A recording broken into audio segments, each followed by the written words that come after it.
and that's South Carolina and Kentucky. I think these two quarterbacks are very intriguing to me. It's their second start each, right? Brock Vandagriff for Kentucky and LaNorris Sellers for South Carolina. And while it was their first start last week, they both had two different type of performances, but also not nearly enough footage, not nearly enough runway to have a true opinion. I don't think, right? I think we need more game footage. I think we need more runway for them to play to really have an opinion.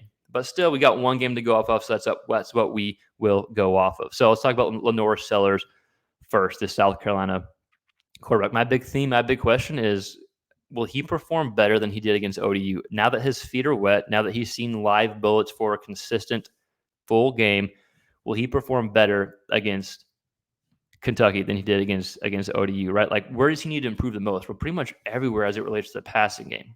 But at the same time, let's stay on the positive side because we did see some good things from Lenor Sellers, right?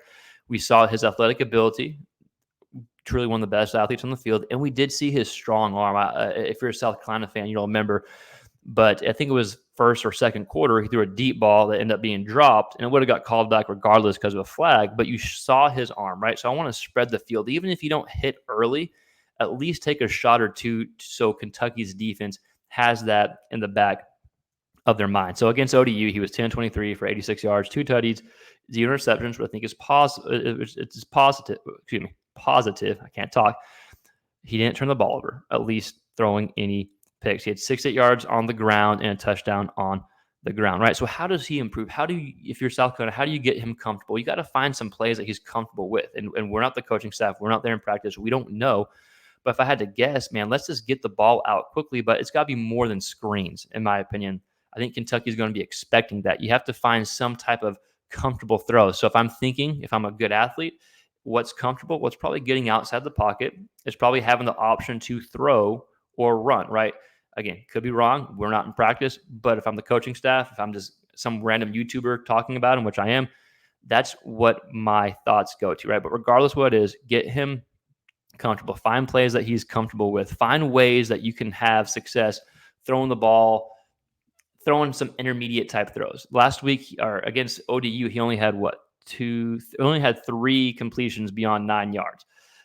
7 of his 10 completions were 9 yards or less, with 3 of those being behind line of scrimmage, right? So yes, he can improve, but to win, I think they're 10-point underdogs right now to win.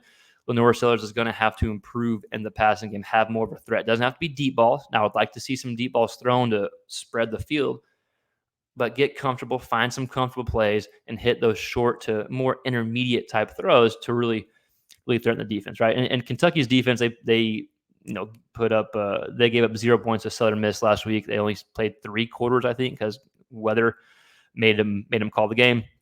But in 3 quarters, they had 2 interceptions off of Tate Rodemaker, the old Florida State quarterback. So they forced interceptions. Again, only 3-ish quarters, but you can bet UK is going to try to Kentucky is going to try to force interceptions from Lenor's Sellers, right? It just comes back to Sellers' improvement. Like, he didn't look comfortable with his receivers. They weren't on the same page.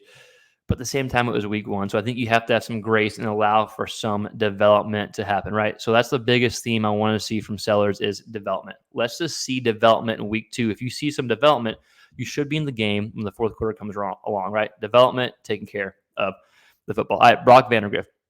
Again, a quarterback in a similar situation as LaNorris Sellers. And again, if you have any thoughts or comments, let us know your thoughts in the comments here in the chat, and we'll try to get to it. But Brock Vandagriff, Kentucky quarterback, I thought he showed enough to have some Kentucky fans or have Kentucky fans excited. I thought he showed enough to have Kentucky fans thinking that the passing game is going to be improved from last year when they had Devin Leary, right? So the positive takeaways was he showed his legs, he showed his athleticism, not just running the ball, but maneuvering in the pocket, moving the pocket, setting up throws to take some shots downfield. And he settled in nicely after missing some throws, having an interception early, I believe.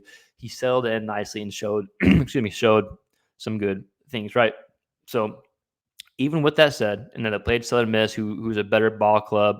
They're probably a similar ball club to ODU, right? Let's be honest.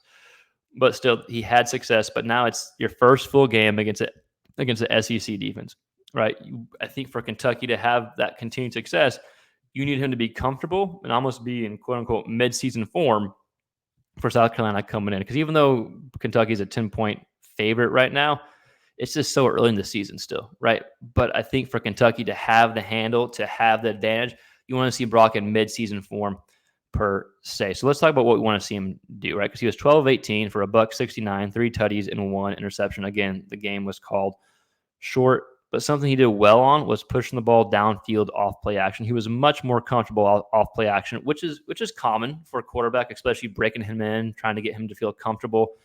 But he was 5 of 8 for $105, 3 tutties. 1 touchdown off play action, but his yards per attempt were 13.1. Yards per attempt not using play action was 5.1. So almost more than 2 times, kind of pushing 3 times the yards per attempt, which, again, it's more common to have your deep throws off play action, get the defense out of position. But that's still a big variance, right? So if I'm South Carolina, if I see him drop back, I'm not that scared of the deep ball right now. If I see him go off play action, that's when I'm thinking, hey, that's why he's comfortable pushing the ball downfield. So that's what I'm going to start doing, right?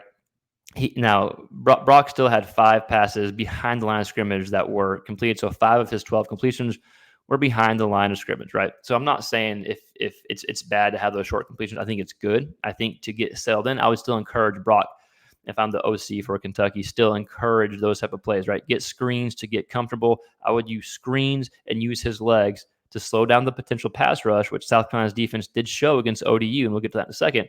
But I would use those 2 type of plays to slow down the pass rush, right? So Brock Vandagriff showed enough to be excited for last week, but you want to see it against an SEC defense, and we want to see him stay comfortable with play action, but can he continue to develop without the use of play action, use the screens to get comfortable, use his legs to get comfortable early in the game, and just slow down South Carolina's pass defense? Because their pass defense, they dominate ODU. They forced several big turnovers. They had the interception off Grant Wilson, and also they forced a big fumble inside their own 5-yard line that led to a touchdown. They had 25 pressures on ODU, right? So I don't even know what Grant Wilson, the ODU quarterback, stats were, but 25 pressures, 8 sacks, 6 hits, 11 hurries. They dominated. At least South Carolina's defense dominated ODU's offense. Now, South Carolina's offense, different story. We get that. We talked about that. But their defense showed a lot of things to be excited about if you're a South Carolina fan. So my question about the defense is the defense really as good as was showed against ODU? Or was it just Grant Wilson and ODU not being great and having these kind of like, what are you doing type plays, right?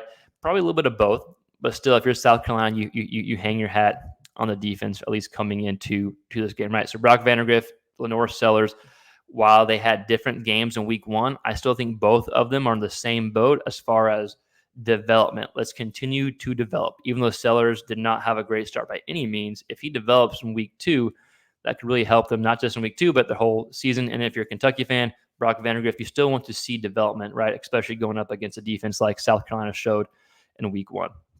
And so those are the 4 big games, right? Texas, Michigan, Oklahoma State, Arkansas, Tennessee, NC State, and South Carolina against Kentucky, the first SEC game of the year. If you